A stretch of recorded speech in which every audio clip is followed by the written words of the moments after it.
Une fois de plus, bienvenue à cette édition de Scène de presse. À ma droite, Divine Bamome Kendon, qui est directeur des transports routiers au ministère des Transports. Bonsoir et bienvenue sur le plateau. Bonsoir, madame. À ma gauche, Martial Manfred Missimikim, expert international en sécurité routière. Bonsoir et bienvenue. Bonsoir, madame. Et surtout, merci d'avoir fait le déplacement de Douala pour nous rejoindre sur ce plateau de Scène de presse. Les compagnies de transport impliquées dans les accidents de la circulation qui ont causé la mort de 40 personnes les 4 et 5 août dernier ont été suspendues cette semaine par le ministre des Transports. Des drames de plus et de trop. À qui la faute? La répression a-t-elle failli? Comment arrêter la saignée? Réponse dans un instant. Cacao du Cameroun, comment en faire un produit local? Notre interrogation fait suite au lancement cette semaine de la saison cacaoyère 2020-2021. Engagé dans une politique d'industrialisation, le Cameroun veut compter avec son cacao et la plus-value que les dérivés de cette culture, une fois transformés, pourraient lui apporter. Comment? Nos invités déblaient des pistes dans la deuxième partie de cette édition de Scène de presse. Mais avant, faisons un tour sur nos routes où des destins viennent une fois de plus d'être brisés et nous sommes tous coupables, nous dit Télésphore Babizo. C'est en zooming dans cette édition de Scène de presse.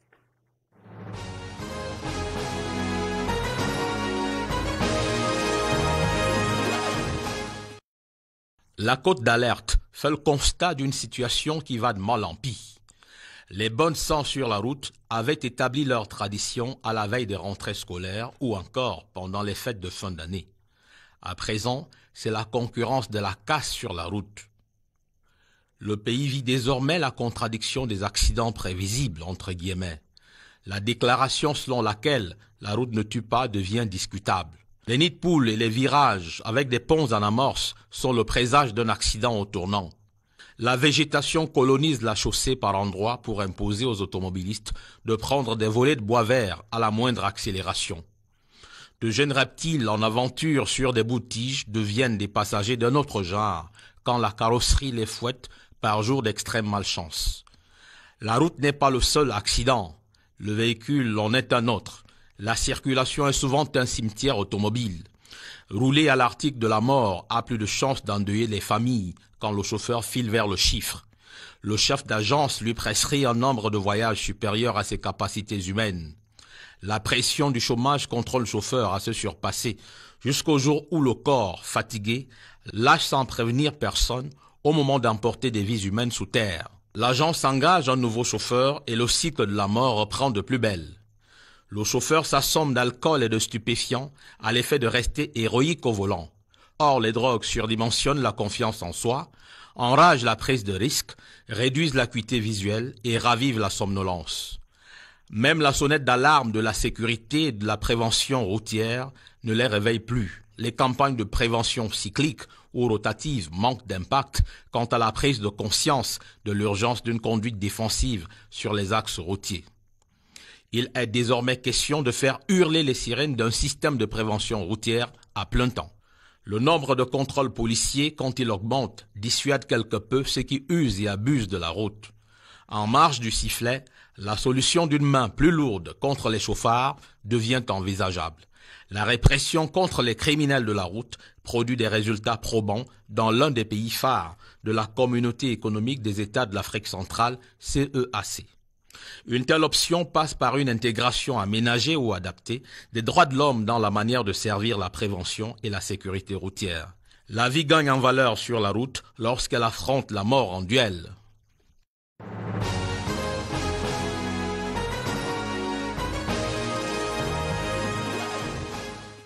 Tous coupables, donc, si on en croit ce commentaire de Télésphore Babizo. Monsieur le directeur, 40 personnes ont perdu la vie, on l'a dit, sur nos routes en 2 jours. C'était donc les 4 et 5 août dernier. Elles viennent s'ajouter aux 603 personnes qui ont perdu la vie dans les mêmes conditions en 2020. Et vous dites que la plupart de ces hécatombes relèvent des causes humaines. C'est dans quelle proportion ? Oui, la sécurité routière, déjà, il faut qu'on sache que c'est la responsabilité de chacun et chaque Camerounais doit prendre cette responsabilité. Et les statistiques en ce qui concerne de causes d'accidents de circulation au Cameroun sont claires. 70% de ces accidents de circulation sur nos axes routiers sont liés aux facteurs humains. Et dans ces 70%, on trouve environ 29% qui sont liés à l'état de santé et physique des conducteurs. Et l'excès de vitesse, c'est la première cause d'accidents de circulation au Cameroun, car 2 de 3 accidents de circulation sur nos pays sont liés à l'excès de vitesse et la consommation des alcools et de drogues sont en deuxième position. Mais 20% de ces accidents de circulation aussi sur nos axes routiers sont liés à l'état technique des véhicules et 10% sont imputés à nos infrastructures routières. Alors, vous avez parlé de l'alcool. On sait que le gros du travail relatif à la sécurité routière se fait très souvent hors de la route. Alors, lorsqu'on voit sur certains axes des stations-service qui vendent de l'alcool aux chauffeurs, ou tout au moins à ceux qui sont supposés prendre la route la minute d'après ou la seconde d'après, est-ce que vous ne pensez pas qu'il y a un problème à ce niveau-là? Les stations de gaz qui vendent de l'alcool, on ne peut pas dire que c'est destiné à l'achat des conducteurs, parce que comme nous avons dit déjà que c'est la responsabilité de chaque individu, lorsque vous choisissez d'être un conducteur, il y a certaines responsabilités qui vous conviennent. Et il faut qu'on sache que pour obtenir le permis de conduire des catégories d'extension, des catégories de professionnels, il y a l'une des exigences, c'est un excès de votre casier judiciaire pour se rassurer votre comment on dit, sens des responsabilités. La conduite n'est pas compatible avec l'alcool. Et si vous avez choisi d'être un conducteur, pendant les périodes que vous êtes au volant, vous ne devez pas conduire. Surtout, des conducteurs professionnels devaient savoir au moment où ils sont au travail, ils devaient s'abstenir à la consommation de l'alcool. Et comme nous avons des efforts faits par la ministre des Transports, le ministère des Transports met à la disposition d'environ 500 000 ACOTES à disposition des compagnies de transport interurbain de masse pour un test obligatoire avant chaque départ et environ 27 000 des ACOTES aux différents contrôles routiers pour le contrôle préventif pour se rassurer que ces personnes n'ont pas consumé l'alcool. Mais nous avons aussi privilégié une sorte de recyclage et la formation on va parler des mesures qui ont été prises par le ministère des Transports pour adresser cette question. Je voudrais qu'on reste sur les causes humaines. Vous avez dit tantôt que 70% des accidents qui arrivent sur nos routes sont justement du fait de ces causes humaines. On va avoir un résumé dans quelques secondes sur nos écrans à la maison. Alors, Monsieur Missy-Mikim, restons sur ces causes humaines-là. Vous parlez surtout de la responsabilité des agences, mais également des conducteurs individuels, pris de manière individuelle. Oui, je crois que la question que vous posez évoque l'ensemble des intervenants. Dans l'entente de l'émission, vous avez parlé de la culpabilité de l'ensemble des acteurs. Tout à fait. Et je voudrais quand même qu'on rappelle ici qu'il y a une kyrielle d'acteurs qui interviennent dans la sécurité routière. Il y a des administrations, notamment les ministères du Transport qui est le régulateur, le ministère de la Justice, le ministère de la Santé, le ministère des Travaux publics et le ministère des Enseignements. Nous avons aussi des institutions, des administrations telles que le fonds routier, le Comité national de suivi des accidentels de la voie publique. Nous avons le secteur privé avec les entreprises et même les syndicats. Et nous avons également la société civile, les ONG, les leaders d'opinion, les ministères de culte. Et dans la même lancée, nous avons les piétons et les conducteurs. Alors, une fois que vous avez cité tous ces intervenants, les responsabilités dans les accidents sont partagées. Et les responsabilités sont issues de la rupture de la chaîne du système de la sécurité routière. Parce que la question de sécurité routière, c'est un problème systémique et c'est un problème multisectoriel. Donc, quand vous voyez un accident qui se déroule, vous avez tendance à inculper directement le chauffeur. Mais le chauffeur n'est que le bout de la chaîne qui part des lois, qui part des institutions, qui part du système de management de l'entreprise, avec les questions de salaire. Et je pense que sur ce point, les causes humaines peuvent avaler aussi les causes matérielles, parce que c'est l'homme qui a la responsabilité de la construction des ouvrages, des infrastructures qui pardonnent. C'est l'homme qui a la responsabilité également d'utiliser un véhicule en bon état. Alors, parlons justement de cette responsabilité humaine. L'homme est derrière, c'est l'homme, et quand on parle de l'homme, il y a derrière pour agir, mais il y a derrière l'État, il y a les institutionnels, vous en avez parlé. Mais le chauffeur, lui, il est véritablement au bout de la chaîne. Mais avant ça, il y a les promoteurs des agences de voyage qui semblent n'en faire qu'à leur tête. Là, vous évoquez le déficit du système de management de la sécurité routière qui doit être appliqué au niveau des entités des États. Ça doit être expliqué au niveau des régions, au niveau des départements. Même au sein des entités des entreprises, on doit appliquer les systèmes de management de la sécurité routière. D'ailleurs, il y a une norme qui s'appelle la norme ISO 32002 qui régit le management de la sécurité routière. Et sur ce plan, nous pensons qu'à ce jour, nos entreprises n'ont pas de points focaux chargés de manager la sécurité routière au sein des entreprises. Et quand on parle de management au sein des entreprises, nous allons évoquer la partie technique qui est le management des véhicules, c'est-à-dire qu'avec le contrôle des organes techniques, les pneus, les phares, il y a la gestion du personnel navigant, c'est-à-dire que les conducteurs, avec un volet, avec un volet social. Et nous avons également la gestion au niveau dans le trafic.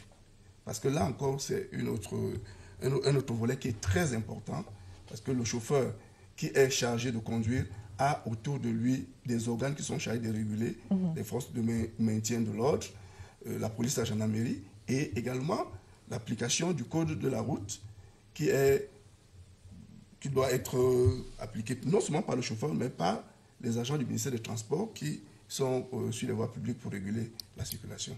Alors, monsieur le directeur des Transports, vous nous avez dit qu'il y a une étude qui a été menée par le ministère des Transports et qui a montré concernant les chauffeurs sur un échantillon de plus de 5 000, il y a 5 117 chauffeurs. Beaucoup, sur les 5 000 temps pour moi, il y a 5 010, je crois, qui ont des problèmes de vue, mais qui ne le savent pas. Or, Dieu seul sait que pour un conducteur, s'il ne voit pas, c'est dangereux pour les passagers. Qu'est-ce qui est fait à ce niveau-là? Oui, comme vous avez bien dit, comme dit Martial, une sorte de déficit de management, c'est la responsabilité de chefs de structure de compagnies de transport interurbain de masse qui ont oublié le fait que 8 jours après l'embauche, le conducteur devait passer à un test médical adapté à la conduite.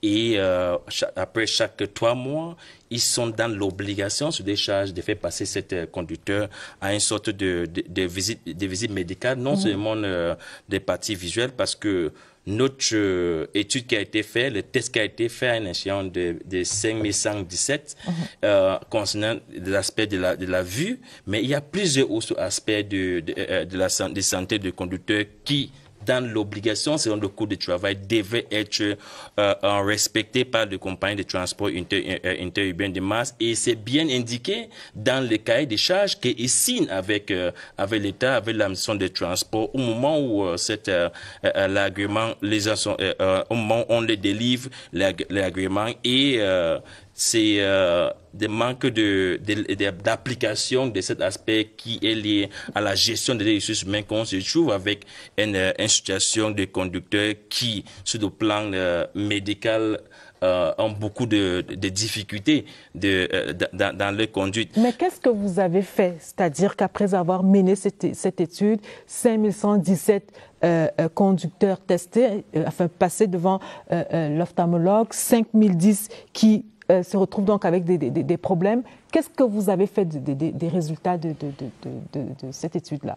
La première chose, c'est que ce nombre de conducteurs ont été mis à côté et il y a un programme de suivi qui a été appliqué et l'extension, le ministre du Transport avec ce rapport a décidé de faire une extension de ce programme pour l'ensemble des territoires nationaux. Et c'est pour cette raison que le fichier de ces conducteurs est dans la processus de l'informatisation pour nous permettre d'avoir un fichier clair, informatisé, qui nous permet de pouvoir suivre ces conducteurs, surtout sur le plan médical. Donc, avec ce rapport, le premier réflexe, c'est de mettre à côté ces conducteurs qui étaient défaillants.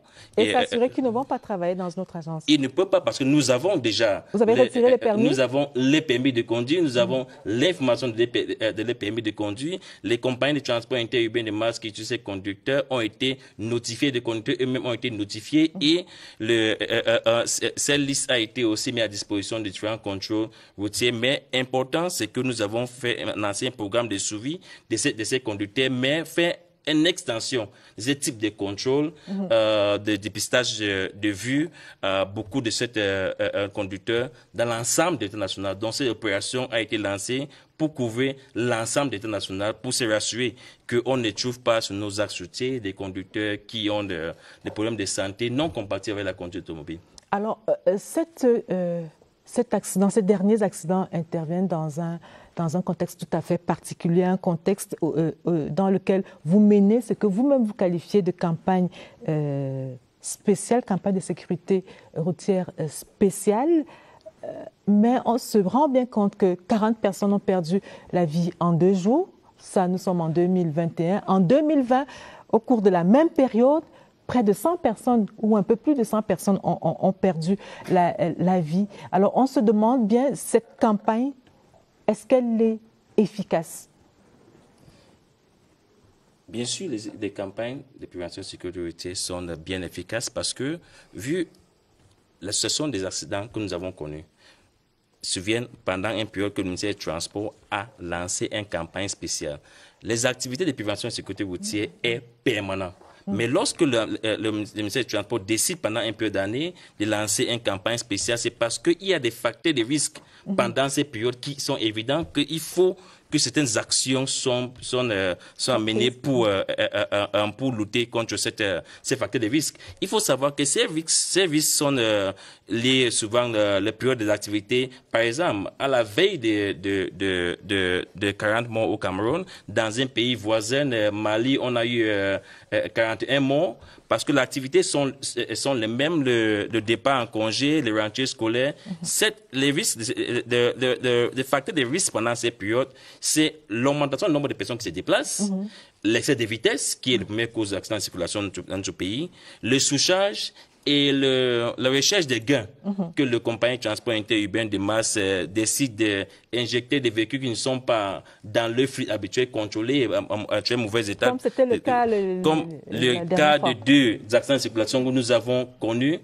Aucun lien juridique entre les matériels roulants que ces compagnies ont décidé d'injecter pendant cette période avec le flux qu'ils utilisent normalement. C'est cette tendance pendant ces périodes parce que, vu le fait qu'il y a augmentation du nombre de personnes à déplacer, les tendances, c'est d'utiliser les véhicules qui ne sont pas contrôlés et aussi utiliser une façon abusive des conducteurs sans repos et les pratiques de surcharge aussi. Alors, M. Messimikine, cette campagne, est-ce qu'il n'y a pas lieu aujourd'hui de la questionner en termes de contenu, en termes de périodicité même?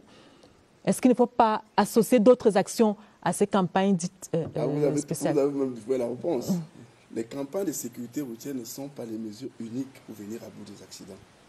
Les campagnes de sécurité routière, c'est pour sensibiliser, éduquer et rappeler à l'ordre ceux qui n'ont pas maîtrisé les règles de la circulation.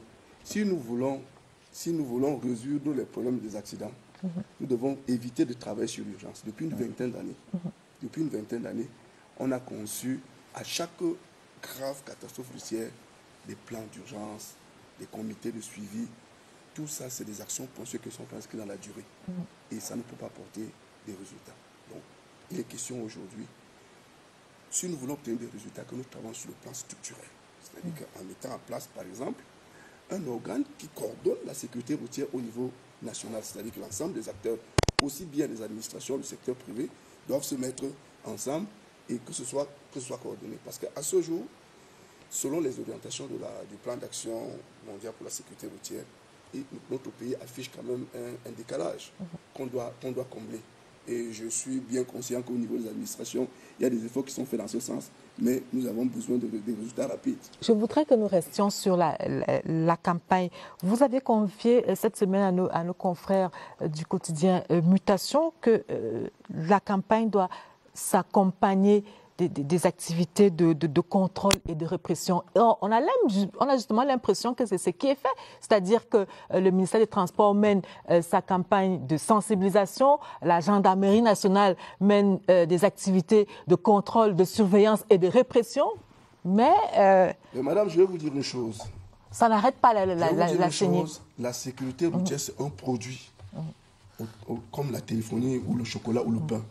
Il y a un mécanisme de marketing qui doit s'accompagner pour que ça arrive. Imaginez-vous quand il y a un concert de musique. Vous voyez l'activité de communication qui est autour, banderoles, sport à la télé, voitures publicitaires. Est-ce que vous avez vu ça autour de la sécurité de la route? Nous pensons que les mesures, les moyens qui sont mis en œuvre, les budgets qui sont mis... Il faut frapper les esprits. Oui, les budgets qui sont mis en place pour les administrations, pour la société civile sont insuffisants pour mener des campagnes à la hauteur du drame qui se déroule sur les routes. Donc, nous devons considérer les accidents comme une cause nationale parce que n'oubliez jamais qu'en 2008, on a parlé de 100 000 milliards et aujourd'hui, nous sommes à 300 milliards. C'est extrêmement, pour un pays en développement, c'est l'équivalent de la moitié de l'argent qu'il faut pour faire le tour de Douala-Yaoundé. C'est quand même grave. Donc, pour cela, nous pensons que les campagnes qui sont menées sont faites, mais elles sont insuffisantes pour couvrir l'ensemble du territoire parce que ces campagnes sont faites au niveau national et ne sont pas décentralisées au niveau des régions, au niveau des départements et au niveau des arrondissements. Et si vous faites une enquête et que vous allez interroger les responsables du département, quel est le budget qui est mis à la disposition, c'est minable. Donc, les administrations, le gouvernement doit mettre en place un mécanisme de collecte des financements pérennes à travers les activités de sécurité routière, de transport qui génèrent beaucoup d'argent. On pourrait vous rétorquer qu'on privilégie les axes accidentogènes. Malheureusement, les Camerounais circulent sur toutes les routes. Et notre pays est traversé par le corridor de transit Douala-N'Djamena à Douala-Bangui. Donc, les partenaires de Rouman qui travaillent pour ces trois pays doivent concentrer les efforts en donnant les moyens au Cameroun de pouvoir juguler ce fléau. Monsieur le directeur, les moyens ne suffisent pas pour mener, d'après si on s'en tient à ce que M. Missimikim vient de dire, les moyens ne suffisent pas, les actions qui sont menées ne suffisent pas à faire reculer de manière plus, on va dire, de manière plus visible les accidents sur nos axes. Oui, les moyens ne suffisent pas et il faut aussi changer la stratégie d'utilisation de peu de moyens qui existent. Et c'est pour ces raisons que vous avez constaté qu'avec l'entrée en jeu des collectivités, qui sont aussi appelées aujourd'hui, des différentes communes sont appelées aujourd'hui à mener des activités de prévention en sécurité routière. Vous avez constaté que le peu de moyens que le Fonds routier met à disposition du ministère des Transports, 15%, pour la première fois, le ministère des Transports concerne des actions que les collectivités sont appelées à mener pour lutter contre les accidents de circulation, a transféré environ 300 millions à la disposition des collectivités et aussi environ 400 millions de projets au profit du renforcement des capacités des collectivités pour mener des activités désormais de la sécurité ont été faits. Donc, il est question, oui, que les moyens ne suivent pas, mais il y a l'espoir avec le changement des méthodologies de déploiement des peu de moyens qui existent. Mais il faut aussi savoir que le moyen ne se limite pas seulement aux moyens financiers. Il faut aussi que les technologies, les ressources humaines qui existent, il faut une mutualisation des efforts. Ça veut dire que tous les acteurs qui interviennent dans le domaine de prévention de sécurité doivent mutualiser les efforts dans le contrôle mix pour que le peu de moyens. Permettez-moi de faire une illustration. Si la première cause d'accident de circulation au Cameroun, c'est l'excès de vitesse, et aujourd'hui, le ministère des Transports a doté tous les dirigeants des matériels, des radars de dernière génération pour lutter contre l'excès de vitesse, il est seulement question que sous le conduit des gouverneurs de région, tous les acteurs se réunissent autour de ces matériels, des toxicotests, des alcotests chimie électronique qui ont été mis à disposition de chaque région. Il faut que toutes les actions, parce que si les acteurs du ministère du Transport interviennent uniquement pour utiliser ces matériels pour la sensibilisation, ils n'ont pas de pouvoir répressif. Et les autres organisations qui ne sont pas ces matériels n'ont pas ces matériels, qui ont des vocations répressives. Il est temps que ces acteurs se réunissent pour travailler au même moment.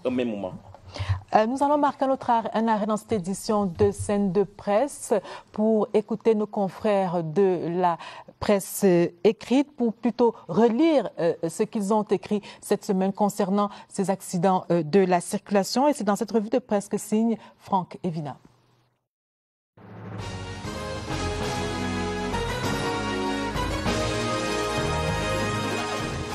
Des hécatombes en cascade sur les routes camerounaises. Dans Cameroun Tribune du mercredi 11 août, le rappel d'un cauchemar de 2 jours. 40 morts suite à des accidents de la circulation dans la région du centre. D'après le quotidien bilingue national, les compagnies de transport impliquées dans ces drames routiers ont été suspendues par le ministre des Transports, Jean-Ernest Massenangale Bibé.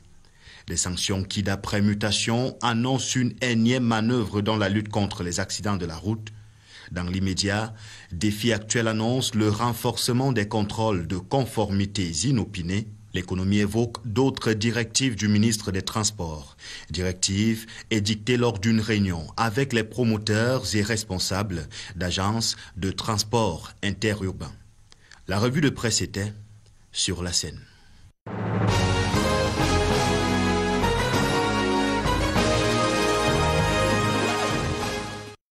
Monsieur le directeur des transports routiers, vous avez commencé à parler de ce qui doit être fait au niveau stratégique pour adresser cette question. Il faut quand même relever que des efforts ont été faits de manière considérable, parce que si on regarde les chiffres mis à notre disposition par la gendarmerie nationale, on relève certes qu'en 2020, nous avons compté 1697 accidents sur nos routes pour 633 morts, mais lorsqu'on remonte aux années 2010-2011 et précisément 2011, on compte 3585 accidents et 1588 morts, mais depuis 2017, le Cameroun fait presque, on enregistre moins de 1000 morts sur nos axes routiers depuis 2017. Ça montre quand même que la sensibilisation, quoi qu'on dise,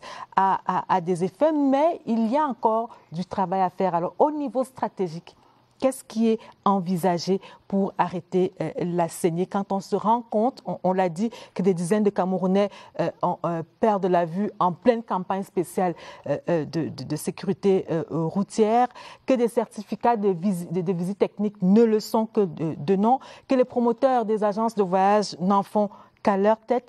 On se demande bien si au niveau de la stratégie, il n'y a pas également lieu de faire quelque chose. Et qu'est-ce qui est prévu de manière concrète au niveau du ministère des Transports en collaboration avec les autres partenaires du secteur?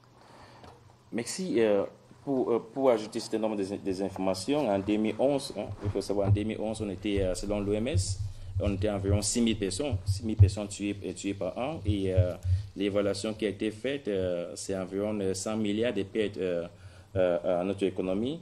Aujourd'hui, les accidents de circulation nous coûtent environ 800 millions, milliards plutôt, à notre économie. Comme Marcel a dit, vous pouvez imaginer combien de salles de classe ça pouvait construire. Aujourd'hui, les causes sont identifiées.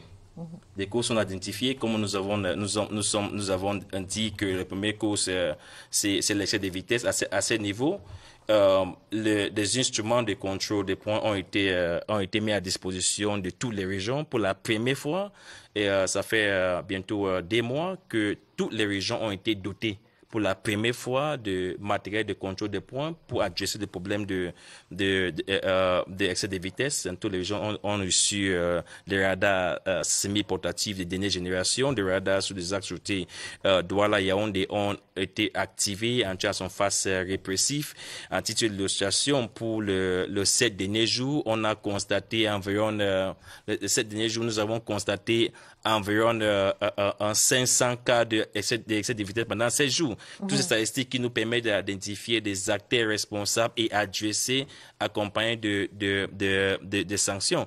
Toutes les régions aujourd'hui, ça fait des mois, ils ont aussi reçu des matériels de contrôle contre la consommation de drogues et des alcools, qui est aussi la deuxième cause. Mais il faut aussi annoncer ici, avec les permissions de notre hiérarchie, qu'il y a une nouvelle mesure sur la base de l'intelligence artificielle qui va fédérer les 3 causes des accidents de circulation, la mise en place d'un système intelligent de gestion du trafic routier qui va permettre à ce que les caméras de surveillance soient installées dans tous les véhicules de transport interurbain de masse avec une caméra qui fixe la route, qui contrôle les obstacles. Les caméras qui fixent la route permettent à ce que lorsqu'un véhicule est roule en excès de vitesse, ça peut comparer sa vitesse avec l'obstacle qui est en face de ces véhicules pour réduire automatiquement ses vitesses. Aussi, le paramètre, une autre caméra qui fixe au niveau du conducteur, qui prend en temps réel ces paramètres biométriques. Lorsque ce conducteur est fatigué ou bien distrait, ce système est capable de automatiquement ralentir ces véhicules, envoyer des alertes. Comme Massia a dit au niveau de la coordination, pas mal d'actions sont menées parce que M. Chanso est en consultation avec toutes les autres administrations, conformément au principe de coordination du travail gouvernemental pour l'élaboration de nouveaux textes qui concernent la sécurité routière, même aller vers la mise en place d'une structure autonome. Où en êtes-vous avec l'actualisation de la stratégie de sécurité routière? Où en êtes-vous? La dernière actualisation date de 2014. Vous annoncez plein de mesures qui sont prises par le ministère des Transports. Vous venez, par exemple, de nous parler de ce nouveau système intelligent de gestion de la sécurité routière, mais on a l'impression que ça se fait au petit bonheur, la chance. Où est la stratégie nationale de sécurité routière? C'est une question de déficit des informations parce qu'il faut comprendre que de 2011 à 2020, il y avait une stratégie nationale de prévention de la sécurité routière qui est aussi annexée aux destinées des actions pour la sécurité routière et il y avait un objectif de stabiliser et de réduire par 50% le nombre d'accidents de circulation sur nos axes routiers. Évaluation faite en fin 2020, on était à une réduction de 31% sur la base d'une stratégie nationale de prévention de la sécurité routière. Pendant cette période, il y a aussi... Si je vous ai bien compris, vous voulez nous dire que la stratégie nationale de sécurité routière a déjà été actualisée? Ce n'est plus l'actualisation qui date de 2014, c'est ce que vous voulez dire?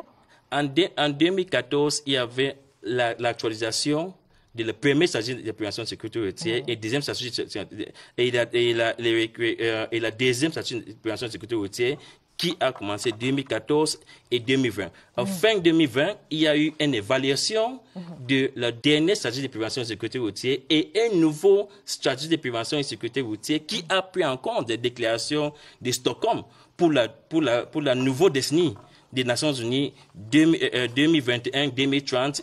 Cette nouvelle stratégie a pris en compte cette position des Nations Unies et une nouvelle stratégie est entrée en vigueur au mois de février 2021. Donc, le Cameroun dispose d'une nouvelle stratégie de prévention et sécurité routière que tous les acteurs qui interviennent dans la chaîne de la sécurité routière ont été associés à l'élaboration de cette nouvelle stratégie. Alors, vous avez un partenaire sur ce plateau, M.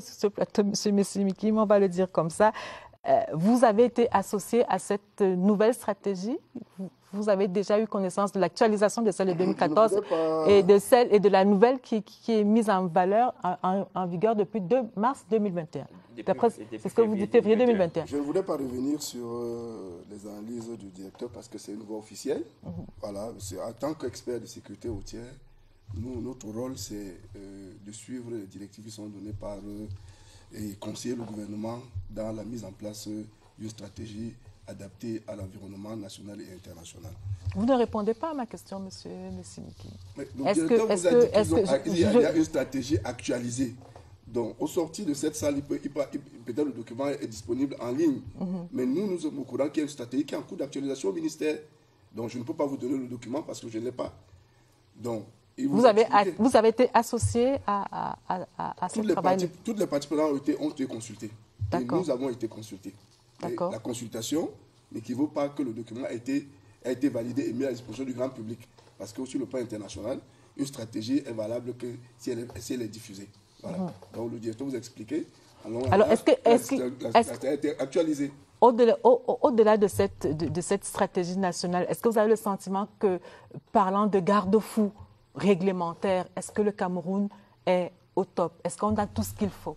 Voilà, je pense que pour l'instant, notre pays doit s'arrimer sur les guidelines sur le plan international. Là, c'est un conseil que j'apporte au gouvernement, que nous puissions mettre en place des institutions qui coordonnent.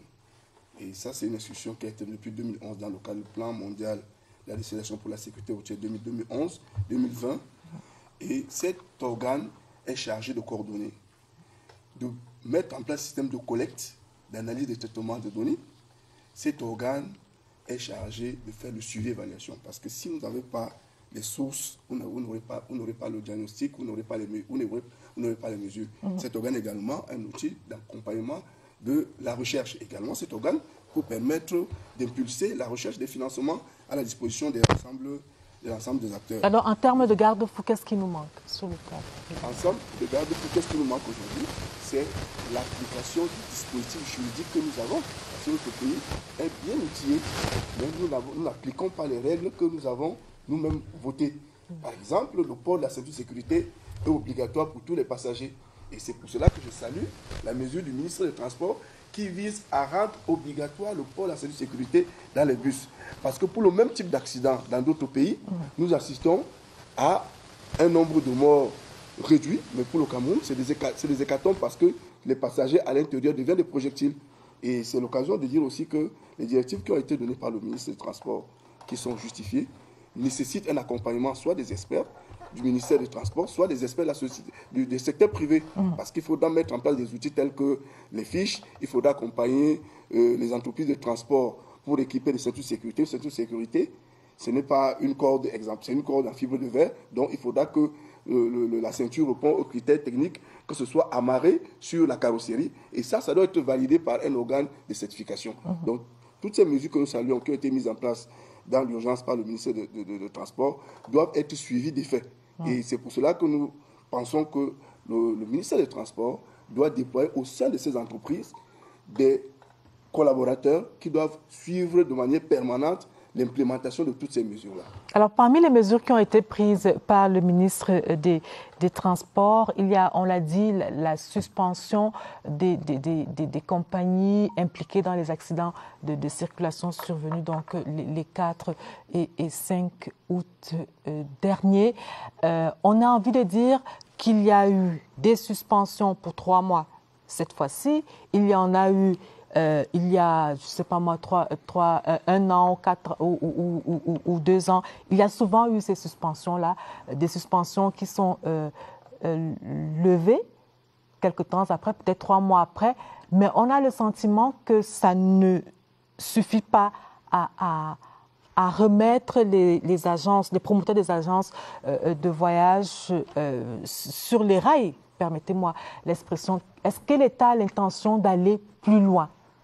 Est-ce qu'en plus des suspensions qui ont montré quelque peu leurs limites, l'État a l'intention de durcir le ton, on va le dire comme ça? Plus que jamais, le ministre du Transport a décidé d'aller au-delà des sanctions traditionnellement prises. Mais il faut savoir que lorsque un compagnon est suspendu, on peut dire 1 mois ou 2 mois, ce n'est pas une suspension qui évite des contenus. Il y a pas mal des actions qui sont menées derrière pour procéder à un diagnostic des causes des accidents qui pouvaient être à l'origine ou bien causés par un problème managériel. Je peux vous dire sans citer que les audits que nous avons faits dans certaines compagnies de transport interurbain de masse lors de suspension, nous avons relevé les manquements très graves comme certains conducteurs. On a trouvé environ 6 à 7 conducteurs qui ont un déficit médical non compatible avec la conduite automobile, un système managérial de ressources humaines qui est catastrophique. On peut dire qu'à l'origine des accidents de circulation, aucun contrat et certains conducteurs sont payés par les moyens qu'il induit à cause de l'accident de circulation. Par exemple, vous faites comprendre... Autant de voies, c'est à la tâche qu'ils sont payés, vous voulez dire? Oui, c'est pour ces raisons que vous avez compris pourquoi on veut informatiser le fichier. Et vous comprenez que même un conducteur qui a présenté une image à réseaux sociaux un peu une façon irresponsable qui a été suspendu pour une période de 6 mois. Je suis du fait que ces messieurs viennent d'être licenciés dans une autre compagnie pour le comportement irresponsable et ils se trouvent dans une autre structure parce que le système de gestion, de suivi de ces catégories de personnes n'était pas informatisé. Ce que nous sommes en train actuellement de faire. Le ministre des Transports a décidé ce qui est différent aujourd'hui avec des sanctions administratives parce qu'avant, lorsque vous êtes suspendu, on applique les sanctions administratives. Aujourd'hui, comme vous avez bien suivi, le ministre des Transports a décidé d'utiliser tous les arsenals législatifs et réglementaires qui lui permettent d'établir des différents niveaux de responsabilité. Je peux dire déjà que la section 4 de Code pénal nous présente tous les arsenals juridiques qui pouvaient être exploités pour identifier le niveau de responsabilité de chaque acteur, notamment dans le secteur de transport interurbain de masse, qui parlait à un emprisonnement de 3 ans, 10 ans, même emprisonnement à vie. Donc, c'est tout cet arsenal juridique que nous avons décidé de faire appliquer et dans l'esprit de solidarité gouvernementale, rassurez-vous qu'avec le ministère de la Justice, il y a une parfaite synergie, que le ministère du Transport a décidé de se rassurer que ces sanctions sont effectivement appliquées à tous différents niveaux de responsabilité. D'autant qu'il y a des cas de récidive, comme ceux de la dernière fois. Oui, il y a certaines compagnies de transport interurbain de masse qui se trouvent avec les mêmes pratiques la deuxième fois. Et c'est pour ces raisons que les sanctions ne peuvent pas être les mêmes. On va aller au-delà des sanctions de conducteurs pour chercher la responsabilité des chefs d'agence et aller jusqu'à la responsabilité des promoteurs de ces compagnies de transport interurbain de masse pour se rassurer que chacun, à ce qui concerne le niveau d'implication de la cause d'accident de circulation, soit effectivement sanctionné. Alors, M. Messimikim, vous pensez qu'en plus de ces sanctions-là, il faut frapper là où ça fait mal? Oui, les sanctions pécuniaires. Effectivement, il faut que les sanctions doivent être à caractère pécuniaire. Et il faut que, comme a dit le directeur, que les auteurs de ces infractions soient traduits devant les tribunaux. Mais cela ne peut pas suffire. Nous devons, pour arrêter la saignée, il faudra avoir des mesures. Il faut mettre en place des mesures immédiates. Et parmi les premières mesures, c'est de s'attaquer à la vitesse, sur 2 plans. Donc, sur le plan des infrastructures, il faut immédiatement mettre en place des systèmes de ralentisseurs dans les agglomérations. Il faut plafonner la vitesse dans les bus. Et il faut prendre une loi rapidement pour ramener la vitesse de 110 km à 90 km/h pour les bus, comme pour le cas dans les autres pays, pour le même type de route. Parce qu'aujourd'hui, nous avons des bus qui roulent à 120 km. Et c'est pour cela que nous avons des hécatombes et des catastrophes routières. Il faudra que nous travaillions pour s'attaquer durablement à la question de la vitesse, en plafonnant la vitesse à 90 km/h. Voilà. Et nous n'allons pas inventer la roue. Entre Accra et Lomé, la mise en place des ralentisseurs conventionnels ont permis de diminuer les accidents de 70%. On ne doit pas hésiter de le faire dans notre pays. Et ça, c'est les mesures immédiates. Les mesures dont, à court terme, c'est évidemment la restructuration du système de notre sécurité routière. On ne le dira jamais assez. Il y a un déficit de problèmes de coordination. La gendarmerie fait un travail remarquable pour le contrôle de la vitesse. Les autres structures font un travail remarquable, la société civile, mais c'est un travail qui s'effectue de manière éparse. Il faut rapidement mettre en place un organisme pour coordonner toutes ces activités. Le directeur a parlé tout à l'heure de mutualisation des moyens, mais il parle de coordination d'un organe qui coordonne donc toutes ces différentes institutions qui travaillent dans le cadre de la sécurité routière. Comment donc arrêter la saignée? C'est une question que nous avons également posée aux journalistes, que Igor Abanda a également posée aux journalistes. Leur réponse dans Édito.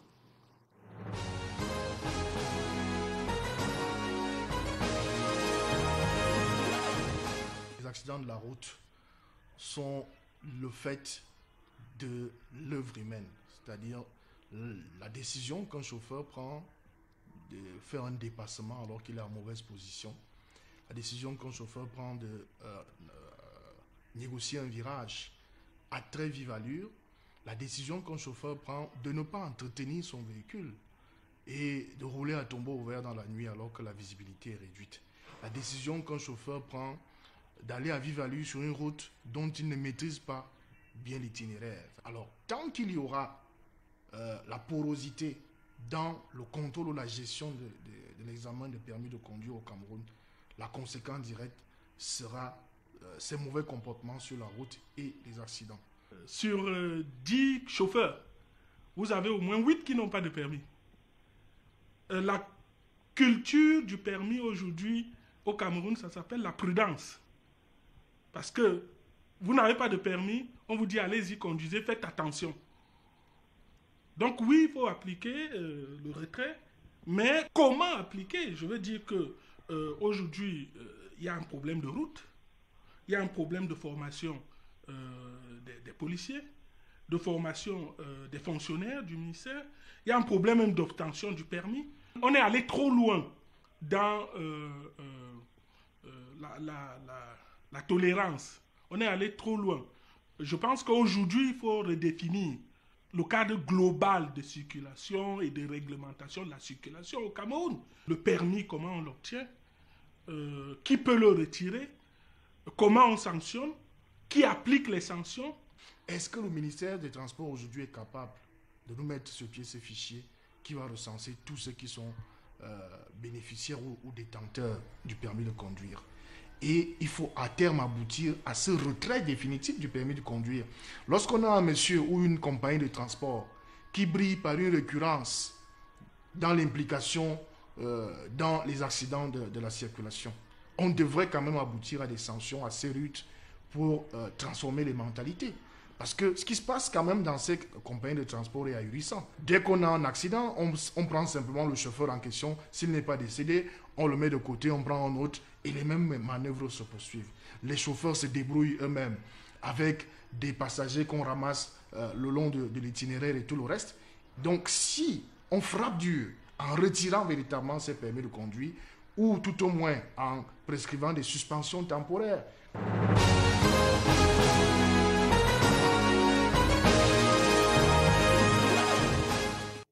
Alors, monsieur le directeur des transports, vous avez écouté les journalistes il y a quelques instants. On parle de retrait des permis de conduire, de suspension de ces permis-là. C'est des mesures, certaines de ces mesures, notamment en ce qui concerne la suspension des permis de conduire, c'est des mesures qui ont été déjà prises par le ministre des Transports, mais où est-ce que le ministre des Transports entend aller dans ces sanctions administratives? Le ministre du Transport avait annoncé au mois de janvier, lorsque, à cause de 28 000 cas d'excès de vitesse qui a été pratiqué par la compagnie de transport interurbain de masse, 39 permis de conduire ont été suspendus. Le ministre du Transport a annoncé lors de ces suspensions que ça, c'est une illustration à tous ceux qui vont pratiquer l'excès de vitesse, parce que l'option aujourd'hui, ce n'est pas seulement la suspension, mais c'est le retrait de ces permis de conduire. Aujourd'hui, le système de permis de conduire est bien informatisé et ça nous donne la possibilité de traquer, même de faire de géolocaliser un conducteur qui est en détention d'un permis de conduire suspendu ou bien retiré. Les forces de maintien de l'ordre ont été, on a mis à la disposition des matériels de contrôle, d'authentification de ces permis de conduire. Mais on pense que comme le choix a été décidé cette fois-ci de revoir l'arsenal de sanctions et on va passer, le ministre du Transport a décidé de passer à une vitesse supérieure. Donc, c'est aujourd'hui, lorsque vous êtes en excès de vitesse, en cas de récidive, il y aura la suspension, le retrait de votre permis de conduire, et non seulement le retrait de ce permis de conduire, mais il y a aussi une suspension pendant 5 ans pour ne pas avoir l'obtention de permis de conduire et le saisir, parce que le ministre du Transport peut aller jusqu'à 5 ans de vous suspendre, de ne pas obtenir un permis de conduire, mais saisir la justice pour qu'on se rassure que ces suspensions soient à vie. Donc, c'est cette mesure de sanctions qu'aujourd'hui sont activées pour vraiment amener le conducteur à être plus responsable sur nos actes routiers. Monsieur Missimikim. Oui, moi, je vais conclure cette émission. Si c'est Non, si c'est le c'est moment. pas vous qui concluez C'est pas le l'émission. moment. C'est pas le C'est moment. pas vous qui concluez l'émission. Ok. Je voudrais que vous réagissiez sur le retrait du permis de conduire tel qu'évoqué par les journalistes il y a quelques instants. Non, le retrait de permis de conduire, pour l'instant, c'est une sanction administrative qui se déroule au niveau national. Et les commissions de retrait au niveau des départements, des régions ne fonctionnent pas. Donc là, ça pose toujours un problème de restructuration institutionnelle.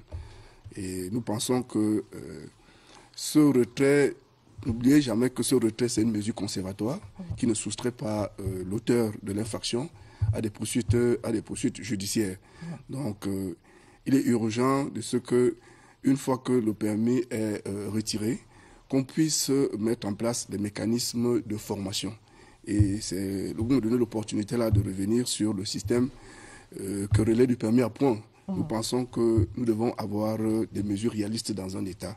Et pour le moment, nos infrastructures ne nous permettent pas d'implémenter le permis à points. Mais par contre, on peut mettre en place un permis probatoire avec des restrictions sur l'utilisation des routes, la pratique de certaines vitesses et, par exemple, la circulation sur certaines voies routières. Voilà. Alors, pour finir, vous tenez à conclure l'émission. Alors, pour finir, on a parlé de sensibilisation à l'entame de cette édition de Scène de Presse, mais il y a de manière globale un problème d'éducation et ça commence à la base. Monsieur Missimisi. Effectivement, c'est par là que je voulais chuter pour dire que la sécurité routière, c'est un problème de comportement. Parce que quand vous regardez le plan d'action mondial sur la sécurité routière au niveau des 5 piliers, notamment la gestion des véhicules, la gestion des infrastructures, le comportement et la prise en charge médicale, vous vous rendez compte que l'éducation est la clé et la formation. Donc, il est question aujourd'hui de ce qu'au niveau de nos écoles, au niveau de nos collèges, qu'on ne crée pas une matière sécurité routière, qu'on puisse être capable de disséminer l'ensemble de matières, l'ensemble des sujets dans les matières. Par exemple, dans l'alcoolémie, on pourra introduire ça dans la chimie. Dans la vitesse, on pourra introduire ça dans la physique et on pourra les exemples pourront se démultiplier. Et il y a un autre aspect qui est important. Nous avons la formation de ceux qui sont chargés de manager la sécurité routière au Cameroun est quelque chose de capital. Et dans nos écoles d'ingénieurs, nous devons mettre en place des formations des ingénieurs de sécurité routière. Et ceci est valable aussi pour le pan de la prise en charge des victimes. Parce qu'à ce jour, nos institutions de formation, la formation au niveau des médecins, ne prennent pas en compte la formation des médecins urgentistes et des médecins et des infirmiers d'urgence. Et c'est très important au niveau de la prise en charge médicale. Alors, je voudrais qu'on revienne, monsieur le directeur, pour finir sur la question de l'éducation. L'une des mesures qui est annoncée par le ministre des Transports, c'est de renvoyer, pour ainsi dire, les chauffards dans les différentes auto-écoles pour refaire leur apprentissage de la conduite avant de reprendre la route.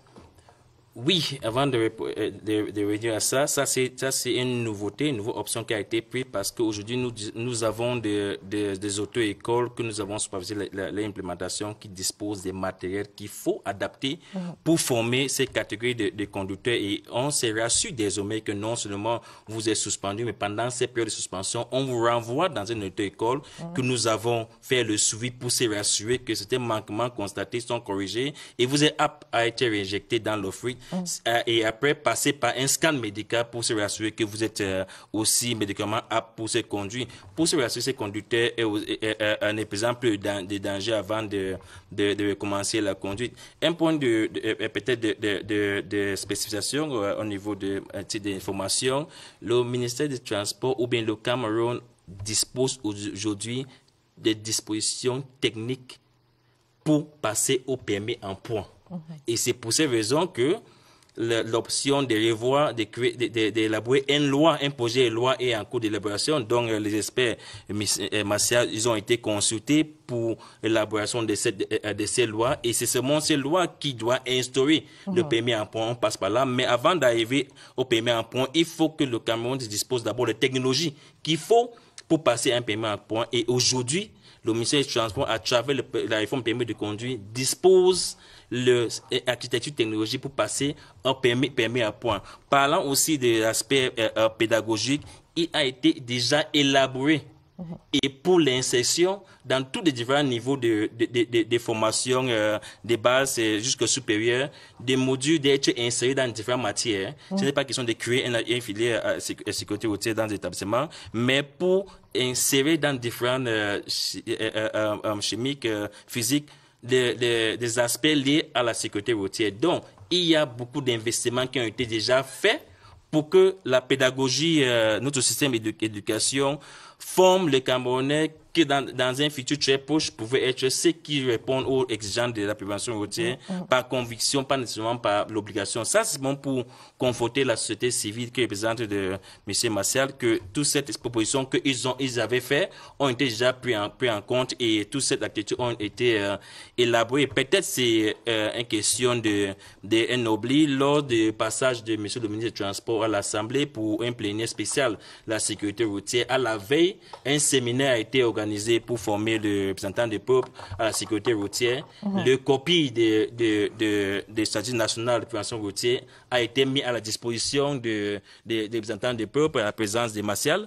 Peut-être c'est un oubli. Et c'est l'assistance aussi des députés, le président du réseau du Parlement pour la sécurité routière a été consulté pour l'élaboration de ces nouveaux statuts de prévention et de sécurité routière. C'est entendu. Nous allons marquer un autre arrêt dans cette édition de Scène de presse en espérant qu'il y aura plus de civisme sur nos routes et que toutes les mesures que vous avez rappelées ce soir ou annoncées vont permettre que les Camerounais se comportent mieux sur les différents axes routiers, qu'on enregistre moins de morts. On va parler d'autre chose, on l'a dit, on va marquer un arrêt pour parler de l'agriculture, pour écouter le coordonnateur du PA Jeunes, un programme qui fait dans le secteur agro-pastoral. Il s'agit de M. Alfred Belatomo qui va nous dire dans cet extrait qu'en 6 ans, 2500 entreprises ont été créées par les jeunes dans le secteur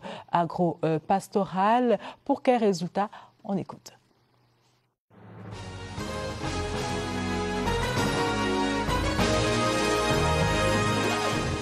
Créer 3700 entreprises pour cette filière-là et le long de la chaîne de valeur.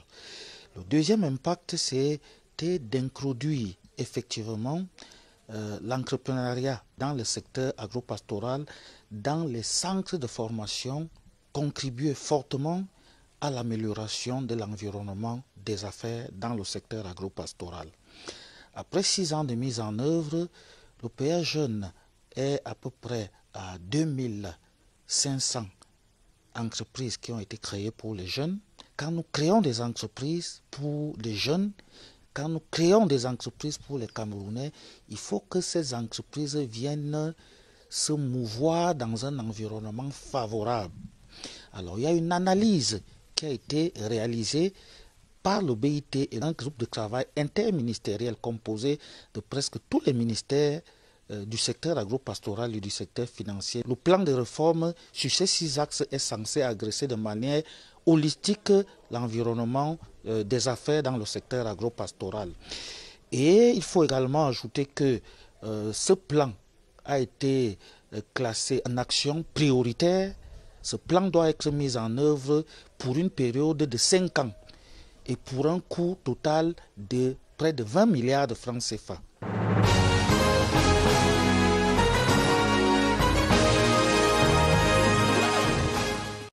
La suite des discussions, des échanges sur ce plateau de Scène de presse. Nous accueillons 2 nouveaux invités. Monsieur Tony Obam, qui est capitaine d'industrie agricole. Bonsoir et bienvenue.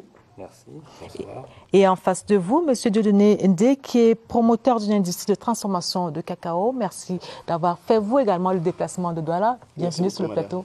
Merci. Alors, avec vous, nous allons parler du cacao, comment en faire un produit local. Monsieur Tony Obam, d'abord, dites-nous comment se porte la filière cacao aujourd'hui. Merci. Mais permettez-moi d'abord de vous dire pourquoi il faut planter le cacao. Aujourd'hui, planter le cacao est un acte de patriotisme économique. Il faut savoir que lorsque notre pays lève des fonds à l'international, les bailleurs de fonds regardent, entre autres, ce qui peut amener le Cameroun à rembourser ses dettes et notre production de cacao joue un grand rôle. Parce que si on n'arrive pas, l'État du Cameroun n'arrive pas à rembourser, le FMI peut venir au Cameroun et puis mettre en place des procédures pour imposer le remboursement. Il faut savoir que le cacao joue un rôle aussi en tant que produit d'exportation dans notre stabilité avec le franc CFA. Vous avez vu dans les années 90 la dévaluation due aussi à la forte chute du prix du cacao. Il faut savoir que le cacao est un produit qui, dans les 100 prochaines années, avec la forte demande de la Chine, a un potentiel incroyable. Et cerise sur le gâteau, il ne pousse pas partout. Le cacao ne peut pas pousser en France, ainsi de suite. Donc vraiment, c'est une opportunité. Maintenant, comment va la filière cacao? Nous sommes 5e producteur mondial, avec 250 000 tonnes environ par an. Dans ces 250 000 tonnes par an, il y a 200 000 qui sont exportées, principalement vers les Pays-Bas, 50%, la France 20%, États-Unis 10%, et puis à Malaisie, Turquie. 50 000 autres sont transformés par des jeunes courageux comme ça, avec 3 grosses industries. On a Cacao, on a Cacao Atlantique de Crédit. Mais dites-nous comment se porte la filière. Vous diriez aujourd'hui qu'elle se porte bien? Le Cameroun est engagé depuis 2014 dans un plan de relance qui devait nous amener en 2020 à produire 60 000 tonnes. Nous avons eu la crise du Nozo qui a vraiment fragilisé, entre autres raisons. Nous avons quand même réussi à faire en sorte que des régions comme l'Adamawa, depuis 2 ans, deviennent aussi productrices de cacao. Nous avons, le gouvernement camerounais a réussi à, en 2020, avoir un excédent commercial de 228 milliards de francs CFA, malgré le Covid, avec le cacao. L'État, chaque année, a 25 milliards de recettes fiscales avec le cacao. Il y a eu, bien entendu, cet émolument avec aujourd'hui les certifications qui ont été engagées auprès des coopératives pour pouvoir avoir un gap, quelque chose de mieux. Nous avons aujourd'hui le FODEC qui a créé un guichet pour financer les planteurs. Nous avons le CIC qui a engagé un programme formidable, une femme, un hectare, pour encourager les femmes qui veulent entrer dans la cacaoculture. Nous avons le Minader qui a ouvert un nouveau programme PAD Cacao, 25 milliards. La Sodecao, nouveau programme sur 30 milliards d'ici 2027. Donc, pour répondre à votre question... La filière se porte bien. Non, l'avenir est à construire. L'avenir est à construire. Voilà. C'est entendu, Dieudonné Ndé. Vous également, vous pensez qu'il y a eu une nette amélioration? On a écouté Tony Obam tout à l'heure qui nous a cité toutes les mesures, qui nous a parlé de toutes les mesures qui ont été prises par le gouvernement. Et vous également, vous pensez que lorsque vous remontez à 4 ans en arrière, il y a une nette amélioration, notamment au niveau de l'encadrement institutionnel? Tout à fait. Parce que déjà, c'est vrai que je ne suis pas le spécialiste des planteurs. Moi, j'interviens juste après la récolte. Tout à fait. Donc, il faut dire qu'il y a beaucoup d'améliorations parce que 4 ans, 5 ans en arrière, on avait déjà des techniques post-récolte vraiment pas du tout à désirer, pas du tout bonnes. Et ce qui fait que les maîtres chocolatiers, les industries de la chocolaterie avaient beaucoup de la peine avec le cacao de chez nous.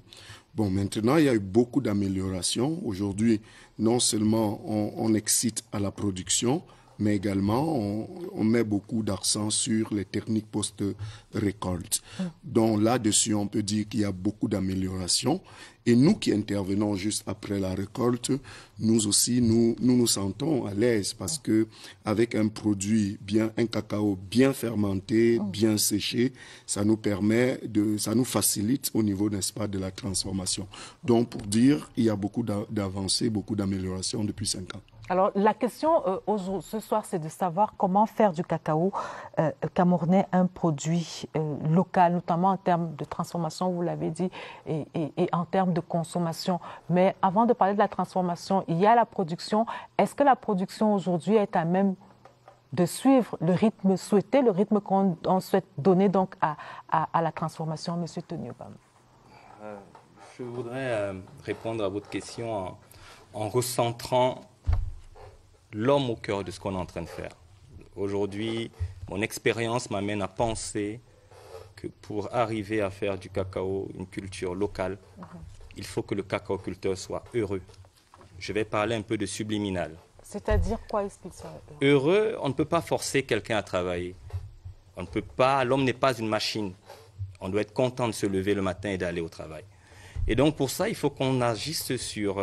vous allez me permettre d'avoir 5 minutes? Non, vous avez juste 1 minute. Une minute. Bon, d'agir, qu'on se permette d'agir sur 6 points importants. Le premier d'abord, c'est la juste répartition des bénéfices du cacao. Aujourd'hui, dans notre pays, on est entre 25 et 32% pour le producteur que je suis et entre 75 et 68% pour le transformateur. C'est vrai, on va me dire le transformateur paye des impôts, mais c'est un problème. Il faut qu'on règle. Deuxièmement, il faut qu'on ait le courage politique de parler de la traçabilité de la semence. C'est-à-dire aujourd'hui, malgré tout ce que le MINADER fait, tout ce que le ministère de la Recherche scientifique fait, il y a des aventuriers qui se permettent de donner des plants de mauvaise qualité. Et croyez-moi, je connais des désastres familiaux où des gens ont investi des dizaines de millions, des centaines de millions, et il n'y a rien. Et des gens comme ça, s'il y avait une traçabilité, qui leur a donné ça, il y aurait aussi une répression. Il y a un autre point sur la bancarisation. Et là, je salue aussi vraiment ce que certaines personnes font. Moi, je vous dis, madame, si on vous donne votre salaire de 12 mois en une seule fois, je ne suis pas sûr qu'en mars, vous aurez encore de l'argent. Et donc, le cacaoculteur qui, des fois, a 2 périodes de vente, surtout avec une masse d'argent, et derrière ça, tous les prédateurs qui sont derrière lui, et ce n'est pas normal qu'avec son chiffre d'affaires, il n'arrive pas à avoir un crédit pour acheter une voiture, se soigner, parce que c'est important. Il n'arrive pas à se soigner, il n'arrive pas à cotiser à la CNPS. Il faut qu'on règle aussi le problème familial. Quand vous regardez le Ghana, la Côte d'Ivoire, le cacao est resté très familial. Je ne suis pas sûr qu'aujourd'hui, lorsque un jeune se met dans le cacao, son épouse le suit, ou peut-être lorsque c'est les grandes vacances comme ça, grand-père au village, les petits-fils s'en vont. Il faut qu'on retrouve cet esprit familial qui faisait en quelque sorte le bonheur de tous nos aînés. Leur école était payée par le cacao parce qu'il y avait l'économie familiale. La maman savait qu'elle était là pour le manioc et que papa faisait le cacao. À la fin de l'année, quand on vend le cacao, papa investit pour la famille, mais toute l'année, c'est maman qui a nourri la famille. Donc, tant que le cacaoculteur n'est pas content, n'est pas heureux, il faut incuber. Je terminerai dessus en disant ceci. Être cacaoculteur, c'est être homme d'affaires. C'est une entreprise. Et l'incubation, aujourd'hui, doit être la finalité. Vous avez entendu le coordonnateur Belatomo parler de PA Jeune. C'est une incubation. C'est la finalité d'un processus soit académique, soit de formation. Aujourd'hui, on concentre le cacaoculteur, oui, on lui apprend les bonnes pratiques agricoles, mais on doit lui donner des outils de leadership, des outils de gestion économique. Pourquoi? Parce qu'il doit non seulement bien produire, il doit bien transformer, il doit bien conserver, il doit bien négocier, il doit bien épargner. C'est entendu. Je voudrais donc qu'on continue cet échange, M. Dieudonné Ndé, en parlant de ce qu'il faut pour la transformation. Monsieur Tonio Bama a énuméré tout à l'heure tous les problèmes auxquels sont confrontés les cacaoculteurs, mais au niveau de la transformation, on a le sentiment qu'il y a également des problèmes, notamment des problèmes liés à l'équipement. Oui, peut-être avant de revenir là-dessus, je voudrais faire peut-être la précision en disant que le transformateur local n'en gagne pas plus que le cultivateur, le planteur. Peut-être la grosse industrie. Voilà, on peut dire la grosse industrie. Mais l'artisan, l'artisan vraiment que nous sommes, nous n'en gagnons vraiment pas assez. Je crois que les planteurs devraient beaucoup plus se plaindre auprès de l'autorité compétente, d'essayer un peu de tirer les oreilles de la grosse industrie, parce que 200 000 tonnes sur 250 sont exportées en termes de fèves, et c'est seulement 50 000 parmi lesquels nous, les artisans, nous n'atteignons pas 100 à 200 tonnes. Alors, pour revenir à votre question, je voudrais dire que nous, les artisans, surtout nous, les artisans, parce qu'au Cameroun, il faut faire la nette différence entre les broyeurs ou broyeurs. Au Cameroun, on n'en a que 2 actuellement fonctionnels. L'autre, je crois, les activités ne sont vraiment pas... n'ont pas encore atteint la vitesse de croisière. N'ont pas encore atteint la vitesse de croisière. Donc, si l'autre démarre à Kribi, on aura 3 broyeurs au Cameroun qui font 4 produits, essentiellement de la poudre, du beurre, et, de la liqueur et de la masse de cacao.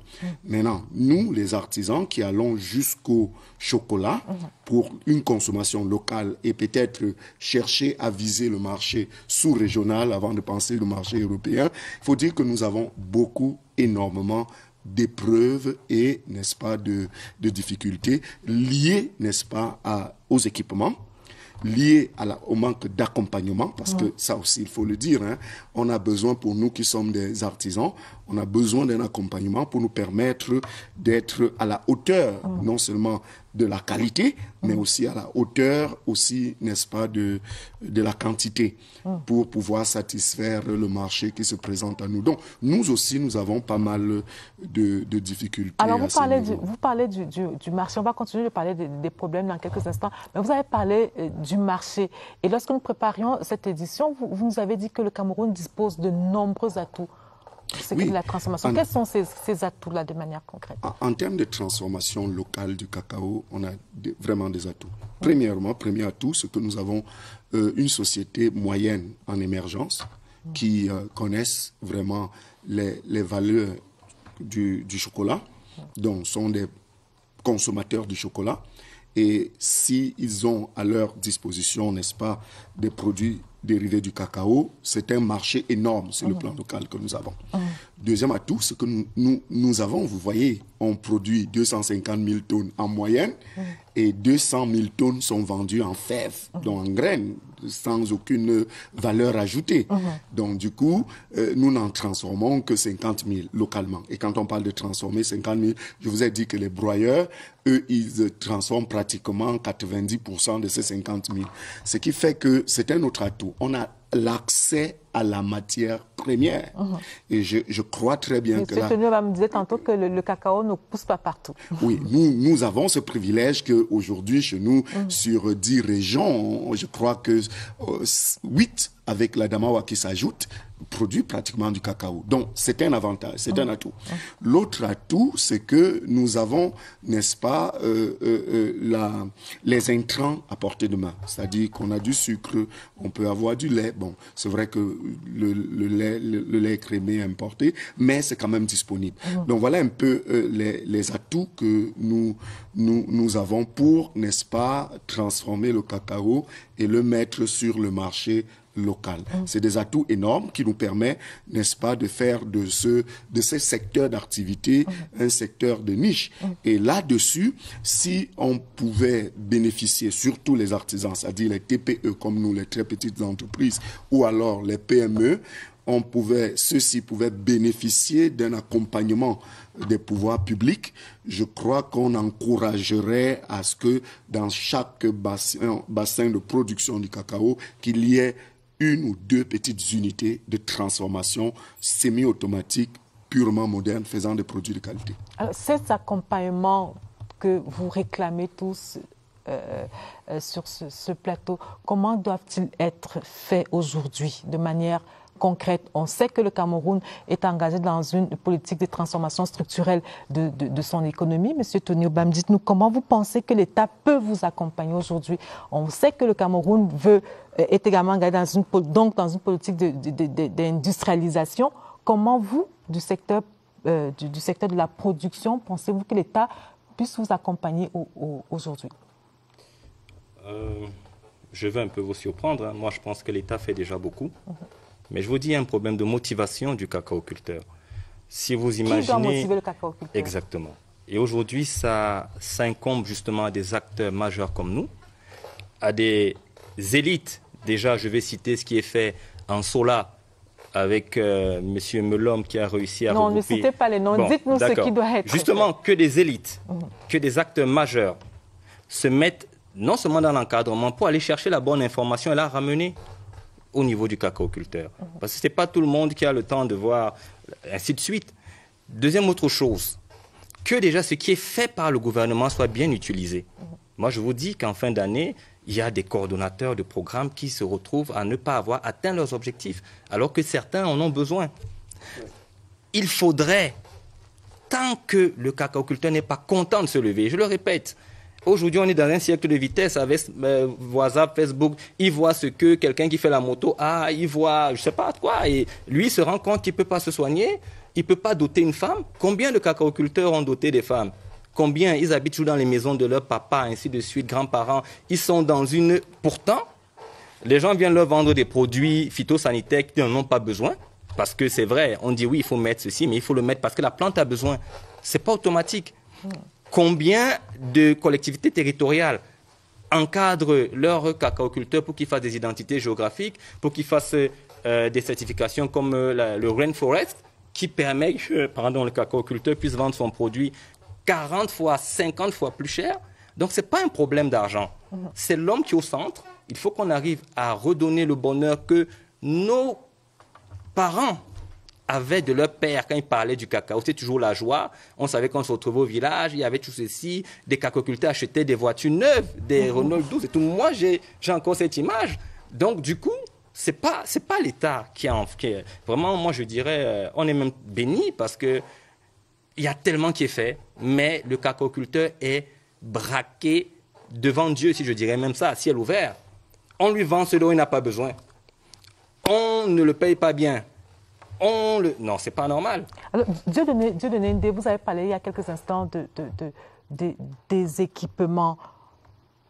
Le fait d'avoir des équipements inadaptés, j'imagine que ça a un impact sur votre coût de production. Oui, tout à fait. Parce que, vous savez, le cacao, c'est d'abord un produit tellement délicat dans sa transformation. Si vous n'avez pas des équipements adaptés, vous n'aurez pas de résultats. Déjà, pour la qualité de notre fève qui a une forte contenance en matière grasse, si vous n'avez pas des équipements pour bien extraire le beurre, au lieu de 3,5 kg de fève pour obtenir 1 kg de beurre, vous vous retrouverez à obtenir peut-être sur 3,5 kg de fève, peut-être 500 grammes de beurre. Et c'est une perte énorme. Donc, du coup, il faut des équipements adaptés. Surtout... Et qu'est-ce que vous attendez de l'État à ce niveau-là?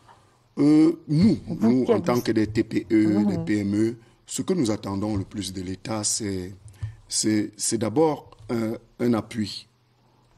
Un appui considérable de ce que nous faisons, mais aussi donner à ce que nous faisons de la considération. Je prends un exemple simple.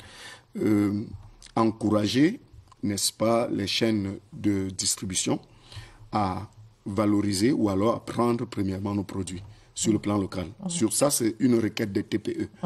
Maintenant, de deux, ce que nous attendons de l'État, faciliter, n'est-ce pas, l'accès aux équipements. Ça, c'est la deuxième doléance que nous attendons de l'État. Et enfin, peut-être apporter un appui, n'est-ce pas, financier, mais aussi l'appui technique de l'État, surtout pour nous, les TPE. Maintenant, de l'autre côté, il faut dire que l'État fait beaucoup, mais les efforts de l'État s'orientent beaucoup plus vers soit les grands transformateurs, les grosses industries, qui, en fait, font plus du broyage que de la transformation aux produits consommables localement et qui peuvent être importés.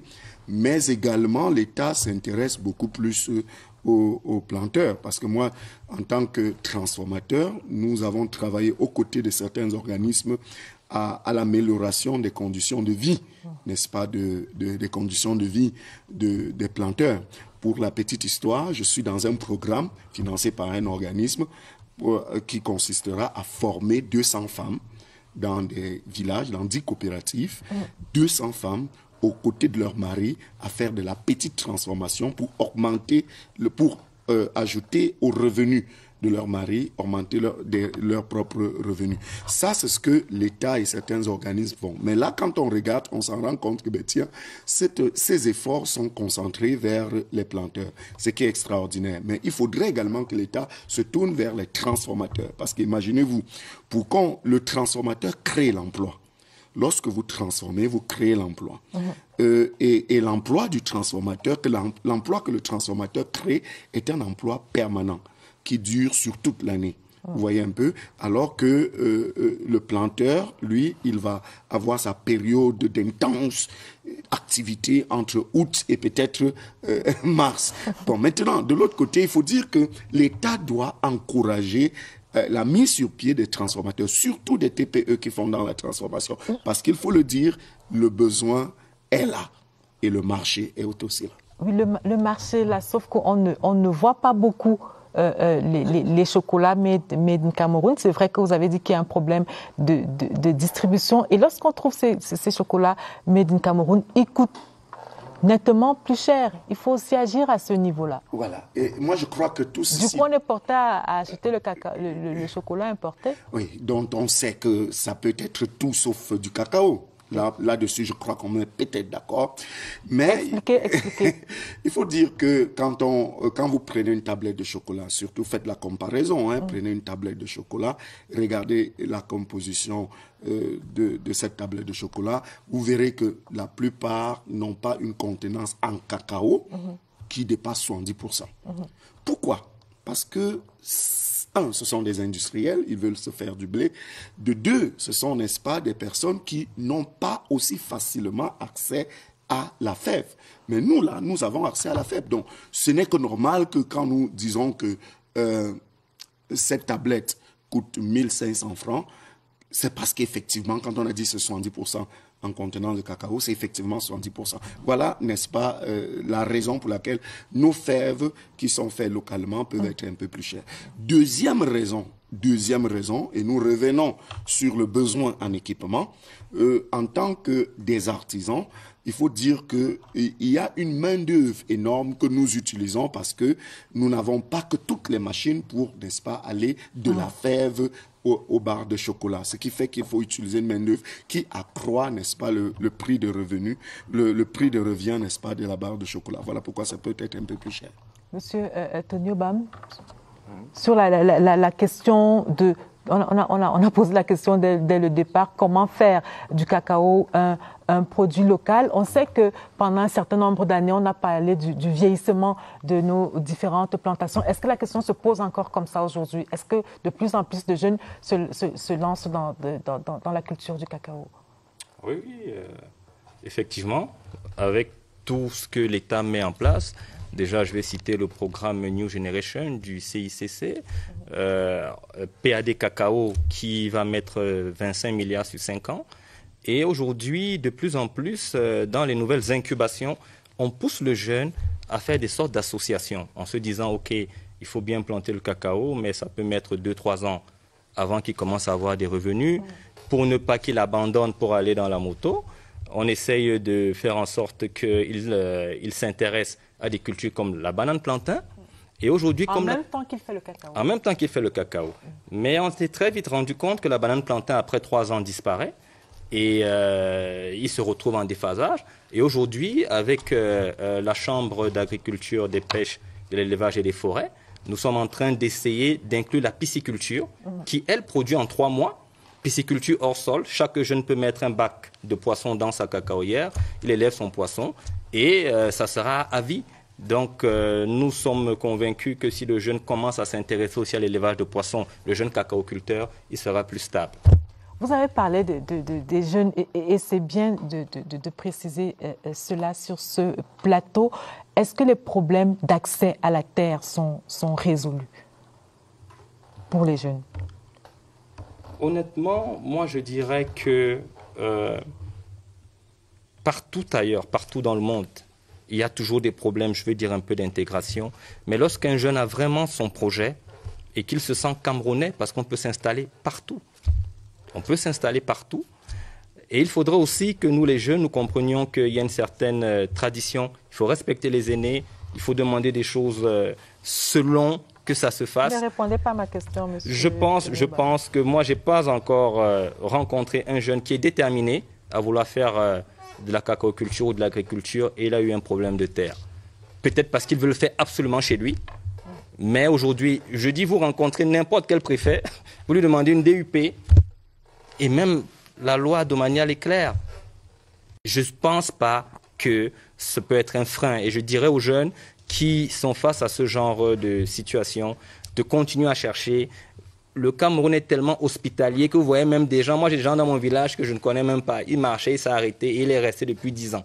Donc vraiment, il ne faut pas que nous soyons trop fixés sur un certain nombre de choses. Je veux le terrain à Yaoundé, en plein cœur de la poste centrale.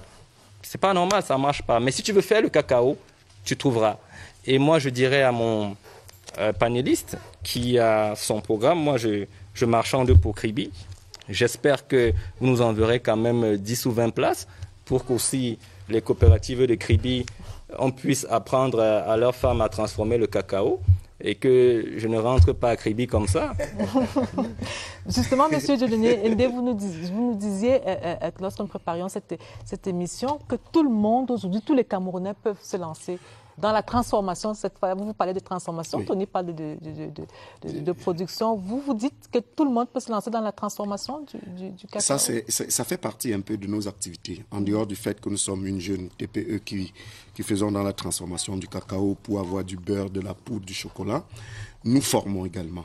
Depuis 5 ans aujourd'hui, nous formons. Et c'est parce que nous avons ce désir de voir le plus grand nombre de personnes s'investir dans la transformation. Pourquoi nous le faisons? C'est parce qu'en fait, nous avons fait une petite analyse, exactement comme mon copanéliste le disait tout à l'heure. Nous avons fait une petite analyse et nous sommes rendus compte qu'effectivement, les producteurs de cacao ne bénéficient rien du tout de leur dur labeur. C'est d'ailleurs pour cette raison que nous nous efforçons, n'est-ce pas, à former. Et je voulais chuter en disant que tout le monde peut se lancer dans cette activité de transformation du cacao. Et nous sommes là pour les aider, ceux qui veulent se lancer, et les permettre de le faire effectivement. C'est entendu, madame, monsieur. C'est la fin de cette édition de Scène de Presse. Merci, messieurs, d'être venus. Merci aux équipes techniques et rédactionnelles. La presse quitte la scène. Bonsoir. Merci.